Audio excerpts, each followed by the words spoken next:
الحمد لله نحمده ونستعينه ونستغفره ونؤمن به ونتوكل عليه ونعوذ بالله من شرور أنفسنا ومن سيئات أعمالنا من يهده الله فلا مضل له ومن يضلله فلا هادي له ونشهد أن لا إله إلا الله وحده لا شريك له ونشهد أن سيدنا ومولانا محمدا عبده ورسوله صلى الله تعالى عليه وعلى آله وأصحابه وأزواجه وذرياته وأهل بيته وبارك سلم تسليما كثيرا كثيرا.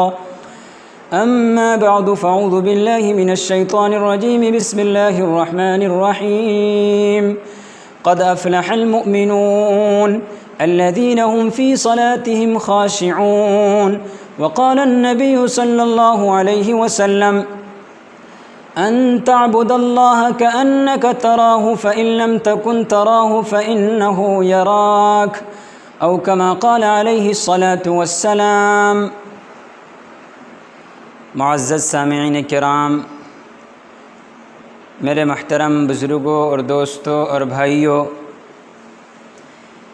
ایک انسان اس کائنات کے اندر جب تک کفر کی زندگی گزارتا ہے، دائرہ ایمان کے اندر داخل نہیں ہوتا ہے، اس وقت تک جیسے جی چاہے زندگی گزارے، اس کے اوپر شریعت کے احکام، شریعت کے قوانین و ضوابط عائد نہیں ہوتے.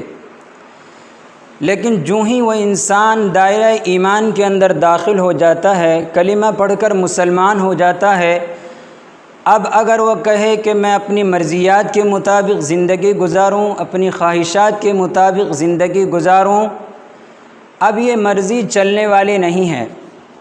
دائرہ ایمان کے اندر داخل ہونے کے بعد اپنی مرضیات کو، اپنی خواہشات کو اللہ اور اس کے رسول کی مرضیات کے مطابق کرنا پڑے گا. اب اس کے اوپر شریعت کے احکام، شریعت کے قوانین و ضوابط عائد ہو جاتے ہیں. آج میں آپ لوگوں کے سامنے ان احکام شرع میں سے ایک اہم رکن، جو کہ دین کا ایک بنیادی ستون اور رکن ہے، نماز کے تعلق سے بات کرنے کی کوشش کر رہا ہوں. کیونکہ ہم مسلمان نمازوں کے تعلق سے انتہائی غفلت برتتے ہیں، لاپرواہی برتتے ہیں. ہم مسلمانوں کے اوپر طرح طرح کی آفتیں، بلائیں اور پریشانیاں آتی رہتی ہیں. اس کے باوجود ہم مسلمان اللہ کے دربار کی طرف نہیں جھکتے، اللہ کی طرف رجوع نہیں کرتے، توبہ اور استغفار نہیں کرتے. نماز جیسے اہم عبادت سے ہم غفلت اور لاپرواہی برتتے ہیں. اس دنیا کے اندر جتنے بھی اقوام ہیں، جتنے بھی مذاہب کے ماننے والے لوگ ہیں، جتنے بھی دھرم کے ماننے والے لوگ ہیں، ہر دھرم کی، ہر قوم کی، ہر مذہب کی ایک نشان اور ایک پہچان ہوا کرتی ہے جس سے وہ قوم پہچانی جاتی ہے. اللہ کے نبی علیہ الصلاۃ والسلام نے ارشاد فرمایا، لِكُلِّ شَيْءٍ عَلَمٌ وَعَلَمُ الْإِيمَانِ الصَّلَاةُ، کہ ہر چیز کی ایک علامت اور ایک نشانی ہوا کرتی ہے. مذہب اسلام کی علامت اور نشانی نماز ہے. نماز ہی سے آدمی کی پہچان ہوتی ہے کہ مومن ہے یا کافر. جب میدان محشر قائم ہوگا، جہاں نفسی نفسی کا عالم ہوگا، کوئی کسی کا پرسان حال نہیں ہوگا، ہر ایک کے لیے جاں کنی کا عالم ہوگا، اور سورج انسانوں کے سروں کے بالکل قریب کر دیا جائے گا، ایسے وقت میں سب سے پہلے نماز کے بارے میں سوال ہوگا. شیخ سعدی رحمۃ اللہ علیہ نے اپنی کتاب کے اندر فرمایا ہے کہ روز محشر جاں گداز بود، اولین پرسش نماز بود. روز محشر جو کہ جاں کو پگھلا دینے والا دن ہوگا، اس دن سب سے پہلے نماز کے بارے میں سوال ہوگا.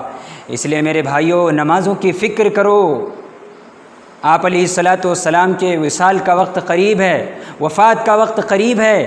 آپ اس دنیا سے تشریف لے جا رہے ہیں. ایسے وقت میں فرما رہے ہیں، لوگوں کو وصیت کر رہے ہیں، نصیحت کر رہے ہیں، الصلاۃ وما ملکت ایمانکم، کہ اے لوگوں نماز کا خیال کرنا، اے لوگوں نماز کا خیال کرنا. آج ہم اور آپ اس دنیا سے گزر رہے ہوتے ہیں تو اپنی اولاد کو کیا وصیت کرتے ہیں، کیا نصیحت کرتے ہیں؟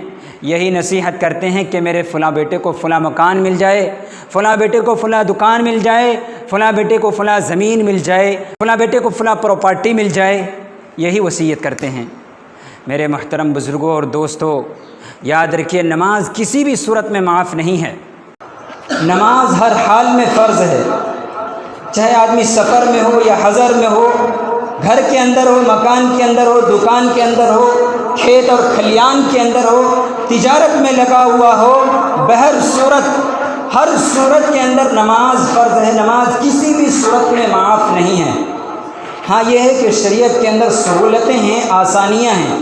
ایک آدمی تندرست ہے، قوی ہے، کھڑے ہو کر نماز پڑھ سکتا ہے، کھڑے ہو کر نماز پڑھیے۔ لیکن وہیں ایک آدمی بیمار ہے، شریعت نے اسے آسانیاں دی ہیں، سہولتیں دی ہیں کہ اگر آپ کھڑے ہو کر نماز نہیں پڑھ سکتے تو بیٹھ کر نماز پڑھیے، بیٹھ کر نماز نہیں پڑھ سکتے تو لیٹے لیٹے نماز پڑھیے، لیٹے لیٹے نماز نہیں پڑھ سکتے تو اشارے سے نماز پڑھیے، مگر پڑھیے۔ کسی بھی صورت میں نماز معاف نہیں ہے۔ اشاروں سے بھی اگر نماز نہیں پڑھ سکتے تو شریعت نے یہ نہیں کہا کہ آپ کے اوپر سے نماز ساقط ہو گئی، معاف ہو گئی، نہیں۔ اشارے سے بھی اگر نماز نہیں پڑھ سکتے، جسم کے اندر روح باقی ہے، ہاتھ پیر حرکت نہیں کر رہا ہے، لیکن جسم کے اندر روح باقی ہے، اس صورت میں بھی نماز معاف نہیں ہے۔ شریعت نے کہا ہے کہ ایسی صورت کے اندر فدیہ ادا کرو۔ ایک نماز کا فدیہ، جتنی بھی نمازیں قضا ہوئی ہیں، جتنی بھی نمازیں آپ نے ایسی حالت کے اندر گزاری ہے، ایسی صورت میں آپ کے جسم کے اندر روح باقی ہے، ہاتھ پیر حرکت نہیں کر رہے ہیں، لیکن جسم کے اندر روح باقی ہے، شریعت نے ایسی صورت میں کہا ہے کہ نماز معاف نہیں ہے۔ ہر نماز کا فدیہ آپ کو ادا کرنا ہے، جو کہ 2.25 سیر گندم کے برابر ہوتا ہے، جو گیہوں کے برابر ہوتا ہے۔ تو اس سے اندازہ لگایا جا سکتا ہے کہ نماز کتنی اہم عبادت ہے کہ جسم کے اندر روح باقی ہے، ہاتھ پیر حرکت نہیں کر رہے ہیں، مگر اس کے باوجود بھی شریعت نے آپ سے یہ نہیں کہا کہ نماز معاف ہے، فدیہ ادا کرنے کو کہا ہے۔ تو نماز کسی بھی صورت میں معاف نہیں ہے۔ عورتوں کے واسطے بعض صورتوں میں نماز معاف ہو جاتی ہیں، جب ان کے مخصوص ایام آتے ہیں، مخصوص دن آتے ہیں مہینے کے اندر، ایسی صورتوں میں عورتوں کے اوپر سے شریعت نے نماز معاف کر دی ہے۔ اسی وجہ سے عورتوں کو ناقص العقل و دین کہا گیا ہے، یعنی عورتیں دین میں بھی کمزور ہوتی ہیں اور عقل و دماغ میں بھی کمزور ہوتی ہیں۔ آج ہم لوگ ہفتے میں جمعہ کی نماز پڑھ لیتے ہیں اور سمجھتے ہیں کہ پورے 7 دن کی نمازیں معاف ہو گئی۔ فرض میں تجزی نہیں ہے، چاہے جمعے کی نماز ہو یا 5 وقت نماز ہو، تمام نمازیں فرض ہیں اور فرض میں تجزی نہیں ہے۔ ایسا نہیں ہے کہ جمعے کی نماز اعلیٰ درجے کا فرض ہے اور باقی 5 وقت نمازیں ادنا درجے کا فرض ہے، نہیں، بالکل فرض میں برابر ہیں، کسی کو اوپر نیچے آپ نہیں کر سکتے۔ جمعے کی نماز بھی فرض، باقی دیگر نمازیں بھی فرض، اس میں اعلیٰ اور ادنا درجے کی کوئی کوالٹی نہیں ہے۔ فرض ہونے میں دونوں کے دونوں برابر ہیں۔ ہم اور آپ سمجھتے ہیں کہ ہم نے ہفتے کے اندر جمعے کی نماز پڑھ لی تو گویا کہ 5 وقت تمام دنوں کی نمازیں ہمارے اوپر سے اللہ نے وحی کے ذریعے سے ساقط کر دیا، معاف کر دیا۔ ایسا کچھ بھی نہیں ہے، ہماری غلط فہمی ہے۔ تمام نمازیں، جیسا کہ میں نے بتا دیا، نماز کسی بھی صورت میں، حتیٰ کہ جسم کے اندر روح باقی ہے، اس کے باوجود بھی شریعت نے آپ کو کہا ہے کہ فدیہ ادا کریے، نماز تب بھی معاف نہیں ہے۔ آج کل کے مسلمان 3 طرح کی نماز پڑھتے ہیں۔ ایک بزرگ نے لکھا ہے، حضرت مولانا اشرف علی تھانوی رحمۃ اللہ علیہ کی طرف منسوب کیا جاتا ہے کہ مسلمان آج کے 3 طرح کی نمازیں پڑھتے ہیں: 8 کی نماز، کھاٹ کی نماز اور 360 کی نماز۔ 8 کی نماز، جمعے کی نماز 8 دن کے بعد آتا ہے تو 8 کی نماز پڑھتے ہیں۔ ایک دن آج پڑھ لیا تو آئندہ جمعہ کو پڑھنا ہے، بیچ کی نمازیں بولوں گا۔ جمعے کے دن ہمارے لوگ نماز اس لیے پڑھتے ہیں کیونکہ جمعے کے دن ایک عید جیسا سما ہوتا ہے پورے گاؤں کے اندر، ہفتے کی عید ہوتی ہے اور چھوٹے چھوٹے معصوم بچے بھی آ جاتے ہیں، تو ہم اپنی شرمندگی اور خجالت چھپانے کے لیے مسجد کے اندر داخل ہو جاتے ہیں کہ چھوٹے چھوٹے بچے تو مسجد جا رہے ہیں، ہم اگر نہ جائیں گے تو گاؤں والے کیا کہیں گے، جمعہ بھی نہیں پڑھتا، تو اس لیے 8 کی نماز پڑھ لیتے ہیں۔ اور ایک ہے کھاٹ کی نماز، سمجھ میں آیا؟ کھاٹ کی نماز، کھاٹ کی نماز یعنی میت کی نماز، نماز جنازہ، کیونکہ میت کو کھاٹ کے اندر رکھا جاتا ہے، چارپائی کے اندر رکھا جاتا ہے، تو کھاٹ کی نماز پڑھتے ہیں اس شرمندگی کو چھپانے کے لیے کہ اگر اس میت کی نماز جنازہ میں ہم شرکت نہیں کریں گے، شریک نہیں ہوں گے، تو کل جب ہمارا انتقال ہوگا تو اس میت کے گھر والے بھی ہماری نماز جنازہ میں شرکت نہیں کریں گے، تو اس شرمندگی کو چھپانے کے لیے کھاٹ کی نماز پڑھ لیتے ہیں۔ اور 360 کی نماز، عید الفطر اور عید الاضحیٰ کی نماز 360 دنوں کے بعد آتا ہے، تو اس دن نماز پڑھ لیتے ہیں۔ 8 کی نماز، کھاٹ کی نماز، 360 کی نماز پڑھنے سے کام چلنے والا نہیں ہے۔ روز محشر اولین پرشش نماز بود، روز محشر جو جان کو پگھلا دینے والا دن ہوگا، سورج کو بالکل قریب کر دیا جائے گا اور ہم اور آپ پسینے سے بالکل شرابور ہوں گے، تمام کے تمام پسینے کے اندر ڈوبے ہوئے ہوں گے۔ ایسی حالت میں، ایسے وقت میں سب سے پہلے اللہ کا جو سوال ہوگا وہ نماز ہوگی۔ اگر آپ کی نماز درست نکلی اور دنیا کے اندر رہ کر آپ نے نمازیں پڑھی ہوگی، باقی تمام اعمال ہمارے ٹھیک نکلیں گے، لیکن نماز ہی اگر خراب نکلی تو آگے سوال و جواب نہیں ہوگا، ڈائریکٹ اللہ پاک فرمائیں گے اس کو لے جاؤ، اس کی تطہیر کرا کر کے لے آؤ جہنم سے، یہ گندا ہے، مسلمان تو ہے لیکن گندا ہے، اس کے قلوب سیاہ ہو چکے ہیں گناہ کرتے کرتے، اس نے دین کا ایک اہم رکن کو چھوڑ دیا ہے، اس کو پہلے پاک اور صاف ستھرا کر کے جہنم سے لے کے آؤ، اس کے بعد جنت کے اندر داخل کرو۔ تو میرے بھائیو، نماز ہر صورت کے اندر فرض ہے، معاف کسی بھی صورت کے اندر نہیں ہے۔ میں اس سلسلے میں واقعہ معراج جو کہ ابتداءً مسلمانوں کے اوپر 50 نمازیں فرض کی گئی تھیں، 50 سے ہوتے ہوتے 5 نمازیں باقی رہ گئی ہیں، وہ واقعہ سنانے کی کوشش کر رہا ہوں۔ مسلم شریف جو حدیث کی ایک بہت اونچی کتاب ہے، اصح الکتب بعد کتاب اللہ، سب سے صحیح اور سچی کتاب کائنات کے اندر ہے تو وہ قرآن کریم، اس کے بعد بخاری شریف حدیث کی جو سب سے اونچی کتاب ہے، اس کے بعد مسلم شریف، اس کتاب کے اندر یہ نمازوں میں تخفیف کی کمی کا جو واقعہ بیان کیا گیا ہے وہ کچھ اس طرح سے ہے۔ حضور اکرم صلی اللہ علیہ وسلم ارشاد فرماتے ہیں کہ میرے پاس ایک براق لایا گیا۔ براق کیا ہے؟ یہ کون سا جانور ہے؟ یہ ایک سفید جانور ہے جو گدھے سے بڑا اور خچر سے چھوٹا ہے۔ مجھے اس جانور پر سوار کرایا گیا اور اس جانور کی تیز رفتاری کا یہ عالم تھا کہ جہاں تک اس کی نگاہ پہنچتی تھی وہاں تک اس کا ایک قدم ہوتا تھا، جہاں تک نظر پہنچتی تھی منتہائے قدم، منتہائے نظر، جہاں تک اس کی نظر پہنچتی تھی وہاں تک اس کا ایک قدم پڑتا تھا۔ تو مجھے اس براق پر سوار کرایا گیا اور راتوں رات، جس کو قرآن کریم کے 15ویں پارے ایک آیت کے اندر اللہ پاک نے بہت مجملاً، بہت اجمال کے طور پر بیان کیا ہے، سبحان الذی اسریٰ بعبدہ لیلا من المسجد الحرام الی المسجد الاقصی، مجھے اس براق کے سوار کرایا گیا اور مسجد حرام سے جو کہ مکے کے اندر ہے بیت المقدس لے گیا جو کہ فلسطین کے اندر ہے، جو میلوں کا سفر ہے، کئی مہینوں کا سفر ہے، مجھے منٹوں اور سیکنڈوں کے اندر یہ سفر کرایا گیا راتوں رات اس براق سواری کے اندر۔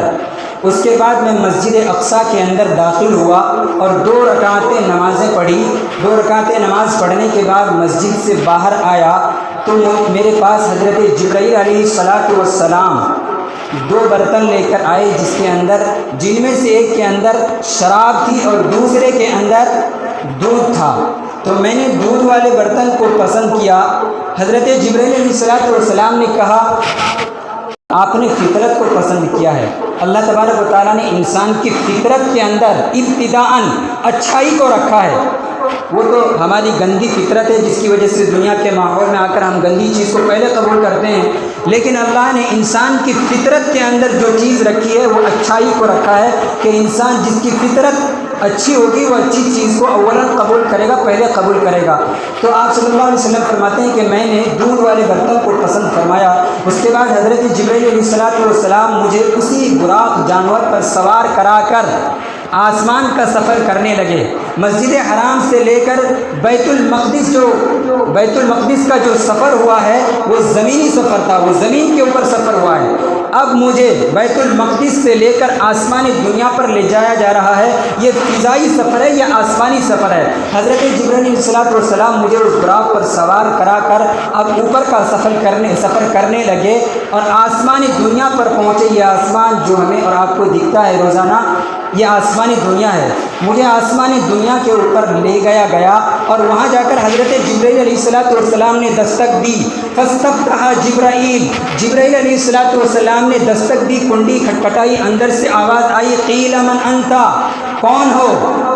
حضرت جبرائیل علیہ السلام نے کہا انا جبرائیل، میں جبرائیل ہوں۔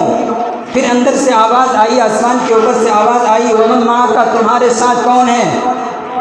حضرت جبرائیل علیہ السلام نے کہا معی محمد صلی اللہ علیہ وسلم، میرے ساتھ محمد صلی اللہ علیہ وسلم ہیں۔ اندر سے آواز آئی وقد ارسل الیہ، کہ کیا انہیں بلایا گیا ہے؟ حضرت جبرائیل علیہ السلام نے کہا ہاں انہیں بلایا گیا ہے، باضابطہ انہیں دعوت دی گئی ہے۔ یہ کوئی گڑھی کیشور کے لوگ نہیں ہیں کہ بلا دعوت پہنچ جاتے ہیں، انہیں بلایا گیا ہے۔ وقد ارسل الیہ، انہیں بلایا گیا ہے۔ آسمان کا دروازہ کھولا گیا، آسمان دنیا کا دروازہ کھولا گیا تو وہاں اچانک حضرت آدم علیہ السلام ملے۔ سب سے آخری نبی کی ملاقات سب سے پہلے نبی سے ہوتی ہے۔ حضرت محمد صلی اللہ علیہ وسلم کی ملاقات حضرت آدم علیہ السلام سے وہاں ملاقات ہوتی ہے۔ حضرت آدم علیہ السلام نے حضور صلی اللہ علیہ وسلم کا ویلکم کیا، خوش آمدید کہا اور مبارکباد دی، فرحب لی، مبارکباد دی، ودعا لی بالخیر، اور خیر کی دعا دی، بھلائی کی دعا دی۔ اس کے بعد حضرت جبرائیل علیہ السلام اس براق پہ سوار کرا کر محمد صلی اللہ علیہ وسلم کو دوسرے آسمان پر لے کر چلے۔ آسمان ساتھ ہیں، دوسرے آسمان پر چلے، وہاں جا کر یہی دستک دی، فاستفتح جبرائیل، کون ہو؟ یہی سوالات جو پہلے آسمان میں ہوئے تھے، کون ہو، تمہارے ساتھ کون ہے، انہیں بلایا گیا ہے۔ یہی سوال و جوابات ہونے کے بعد جب دوسرے آسمان کا دروازہ کھولا گیا تو وہاں حضرت یحییٰ اور حضرت عیسیٰ علیہ السلام سے آپ علیہ السلام کی ملاقات ہوئی۔ پھر وہی خیر کی دعائیں دی، بھلا کی دعا دی اور ویلکم، خوش آمدید کہنا وغیرہ یہ سب ہوا۔ پھر تیسرے آسمان پر چلے تو یہی سوال و جواب جو پہلے اور دوسرے آسمان پر ہوئے، وہاں حضرت یوسف علیہ السلام سے ملاقات ہوئی آپ علیہ السلام کی۔ حضرت یوسف علیہ السلام کے بارے میں روایتوں میں آتا ہے کہ ان کو آدھی دنیا کی خوبصورتی دی گئی۔ آدھی خوبصورتی اللہ کی مخلوقات اس کائنات کے اندر جتنی بھی ہیں ان تمام مخلوقات میں سے آدھی خوبصورتی اکیلے حضرت یوسف علیہ السلام کو دی گئی تھی اور آدھی خوبصورتی تمام مخلوقات کے اندر تقسیم کی گئی۔ تو تیسرے آسمان پر حضرت یوسف علیہ السلام سے ملاقات ہوئی، خیر کی دعائیں دی، ویلکم وغیرہ جو کہنا تھا وہ ہوا۔ پھر چوتھے آسمان پر چلے تو وہاں حضرت ادریس علیہ السلام سے ملاقات ہوئی، وہاں بھی یہی سوالات و جوابات۔ پانچویں آسمان پر چلے تو حضرت ہارون علیہ السلام سے ملاقات ہوئی۔ چھٹے آسمان پر چلے تو حضرت موسیٰ علیہ السلام سے ملاقات ہوئی۔ ساتویں آسمان پر چلے تو حضرت ابراہیم علیہ السلام سے ملاقات ہوئی، یہی سوالات و جوابات اور خوش آمدید، ویلکم وغیرہ جو کہنا تھا وہ ہوئے۔ اس وقت جب کہ حضرت ابراہیم علیہ السلام سے آپ علیہ السلام کی ملاقات ہوئی تو حضرت ابراہیم علیہ السلام بیت معمور کا سہارا لیے ہوئے، ٹیک لگائے ہوئے بیٹھے ہوئے تھے۔ بیت معمور کیا ہے؟ بیت اللہ کا اوپری والا حصہ جو خلا کا حصہ ہے جس کے اندر کچھ بھی نہیں ہے وہ بیت معمور ہے۔ حضرت ابراہیم علیہ السلام اس کے اوپر ٹیک لگائے ہوئے بیٹھے ہوئے تھے۔ بیت معمور کا روزانہ 70,000 فرشتے طواف کرتے ہیں، ارد گرد چکر لگاتے ہیں، اور جو فرشتہ ایک مرتبہ طواف کر لیتا ہے، چکر لگا لیتا ہے، پھر قیامت تک اس کا دوبارہ نمبر نہیں آتا ہے۔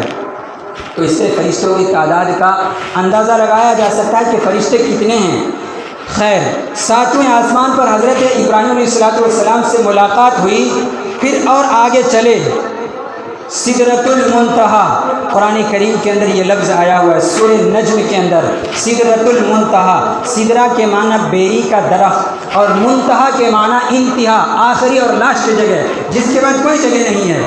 سدرۃ المنتہا کا سفر آپ کو کرایا گیا، وہ ایک بیری کا درخت ہے اور اس کے پھل ہاتھی کے کانوں جیسے، ہاتھی کے کان جتنے چھوٹے چھوٹے ہوتے ہیں، چھوٹے ہوتے ہیں یا بڑے ہوتے ہیں، تو ہاتھی کے کان جتنے بڑے ہوتے ہیں اس کے پتے بھی اتنے بڑے تھے، اور اس کا پھل اتنا بڑا، بیری کتنا ہوتا ہے ہمارے یہاں چھوٹا سا، لیکن اس کا پھل اتنا بڑا تھا جیسا کہ مٹکا، وہ مٹکا ہے نا، اتنا بڑا تھا۔ اس کے بعد اللہ تبارک و تعالیٰ نے اس بیری کے درخت کے اوپر اپنی تجلی فرمائی، یعنی اپنے نور کا ایک جھلک دکھلایا، اور وہاں پہ آپ علیہ الصلوۃ والسلام کی ملاقات ہوئی کس سے؟ اس کائنات کے بنانے والے سے، یعنی رحمان، الرحمن علی العرش استویٰ، رحمان جو کہ عرش پر مستوی ہے، اللہ تبارک و تعالیٰ سے آپ علیہ الصلوۃ والسلام کی ملاقات ہوئی، حبیب اور محبوب کی ملاقات ہوئی۔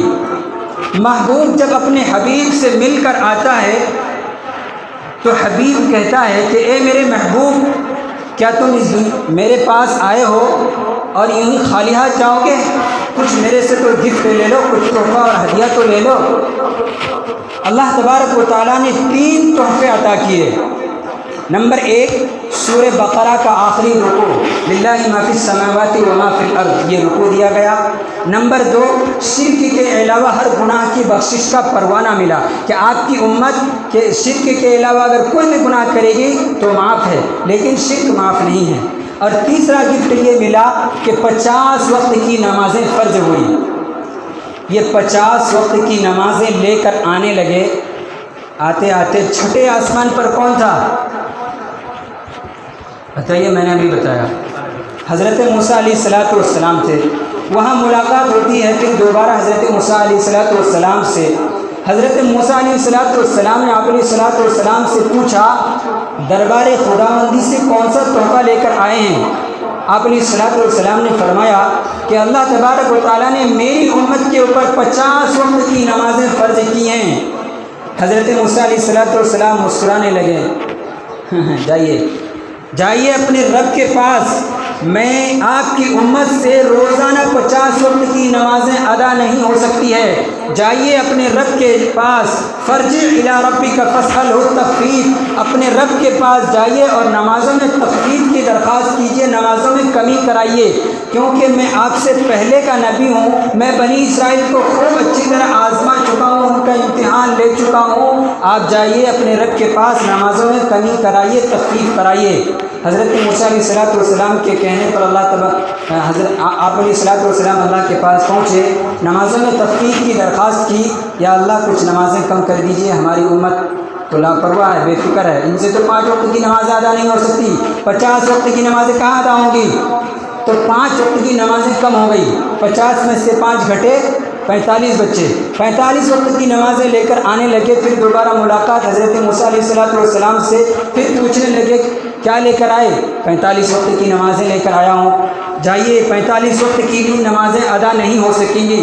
اس طرح سے آپ علیہ السلام حضرت موسیٰ علیہ السلام سے لے کر اللہ تبارک و تعالیٰ تک کئی گردشیں کی، کئی مرتبہ گشت لگایا، چکر لگائی، حتیٰ کہ آخر وقت میں جا کر 5 وقت کی نمازیں رہ گئیں۔ حضرت موسیٰ علیہ السلام نے آپ علیہ السلام کو اس مرتبہ بھی واپس بھیجنا چاہا کہ جائیے ان 5 نمازوں میں بھی کمی کی طرف درخواست کیجیے۔ آپ علیہ السلام نے یہ کہہ کر معذرت کر دی، سألت ربی حتی استحییت، میں اپنے رب کے پاس کئی مرتبہ جا چکا ہوں، اب مجھے بار بار جاتے ہوئے شرم محسوس ہو رہی ہے، اب میں نہیں جا سکتا۔ چنانچہ حضور صلی اللہ علیہ وسلم یہی 5 وقت کی نمازیں لے کر اس دنیا کے اندر تشریف لے آئے، لیکن یہ نمازیں عدد میں تو 5 ہی ہیں، 5 وقت کی نماز ہم ادا کر رہے ہیں، ہم 5 وقت کی نماز ادا کر رہے ہیں، لیکن ثواب انہی 50 نمازوں کا ملتا ہے جو اولاً نازل ہوئی تھی۔ اولاً جس کا حکم دیا گیا تھا عدد میں 5 نمازیں ادا کر رہے ہیں، لیکن اللہ پاک ہمیں ثواب جو عطا کر رہا ہے، اس کے بدلے میں انعام جو عطا کر رہا ہے، انہیں 50 نمازوں کا ثواب عطا کرتا ہے۔ تو گڑھی کیشور کے لوگوں 5 وقت کی نمازیں ہم سے ادا نہیں ہو رہی ہیں، 50 وقت کی نمازیں اللہ کو تو معلوم تھا نا کہ گڑھی کیشور کے لوگ نہیں ادا کر سکتے۔ آپ کو مخصوص اس لیے کہہ رہا ہوں کہ آپ میرے مخاطب ہیں، دوسرے لوگ میرے مخاطب نہیں ہیں، دوسرے غائبین ہیں، آپ حاضرین ہیں، اس لیے گڑھی کیشور کا نام لے رہا ہوں۔ تو گڑھی کیشور کے لوگ 50 وقت کی نماز ادا نہیں کریں گے، کھیت کی مشغولیت انہیں اپنے کاموں میں لگائے رکھے گی، کاروبار میں لگائے رکھے گی، تو 50 وقت کی نمازیں کہاں ادا کر سکیں گے؟ حدیث پاک کے اندر آتا ہے من ترک الصلاۃ متعمدا فقد کفر، کہ جس نے جان بوجھ کر نماز کو چھوڑ دیا اس نے کفر کا عمل کیا، یعنی وہ دائرہ ایمان سے خارج ہو گیا، وہ مومن نہیں رہا، وہ مسلمان نہیں۔ ذرا دل پر ہاتھ رکھ کر سوچئے، ہم 5 وقت کی نمازیں ادا کر رہے ہیں نہیں، تو کیا ہم کافر ہو گئے؟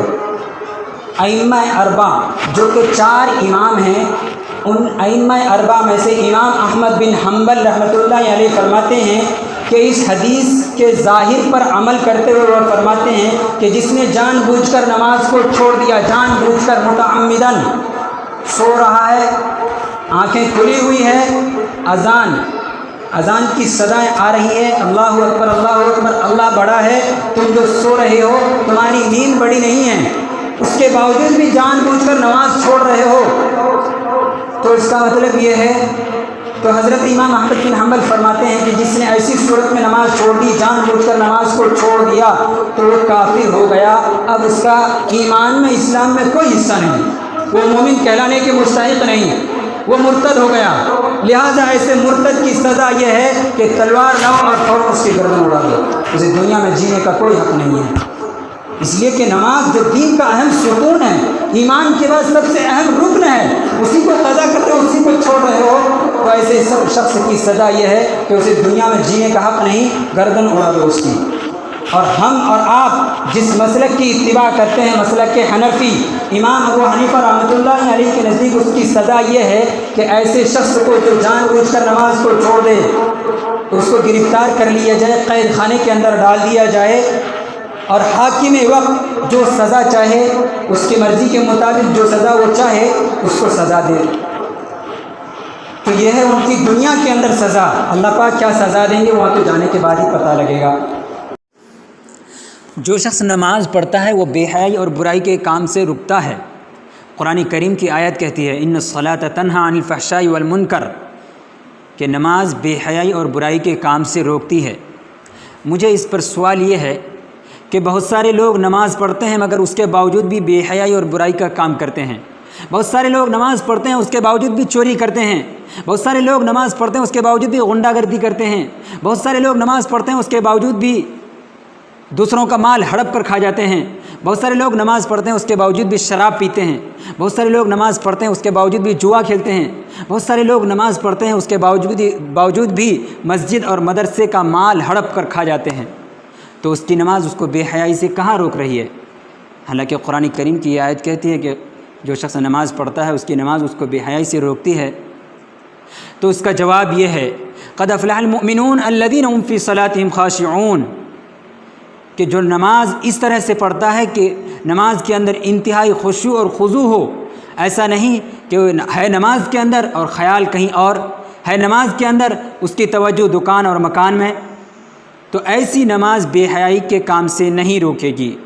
نماز اس طرح سے پڑھیں گے جس طرح جناب محمد رسول اللہ صلی اللہ علیہ وسلم نے ارشاد فرمایا ان تعبد اللہ کأنک تراہ فإن لم تکن تراہ فإنہ یراک، کہ تم اللہ کی عبادت اس طرح کرو گویا کہ تم اللہ کو دیکھ رہے ہو، اور اگر تمہارے ایمان کے اندر وہ قوت نہیں ہے، وہ چاشنی اور وہ طاقت نہیں ہے، تو کم سے کم یہ خیال کرو کہ اللہ پاک مجھے دیکھ رہا ہے۔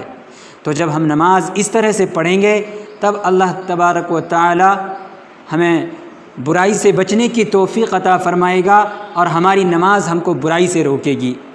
اللہ تبارک و تعالی ہم سب کو خشوع اور خضوع کے ساتھ اور اخلاص کے ساتھ نماز پڑھنے کی توفیق عطا فرمائے۔ وآخر دعوانا ان الحمد للہ رب العالمین۔